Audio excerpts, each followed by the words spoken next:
بابا جه قال له لا دي تروما.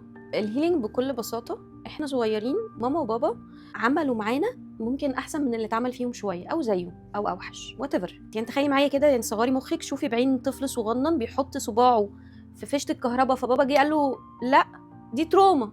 نكبر والطفل الصغير ده جوايا موجود زعلان. العلماء بيقولوا لك انه 5% بس من تصرفاتك في اليوم في حياتك اليوميه من الواعي و95% من اللاواعي. فاللاواعي ده اللي هو مين؟ اللي هو آية صغيره. 95% من تصرفاتك جايه من آية صغيره. طب الهيلينج ده يعني ايه؟ انا برجع اصالح آية صغيره وبتحمل مسؤوليه حياتي.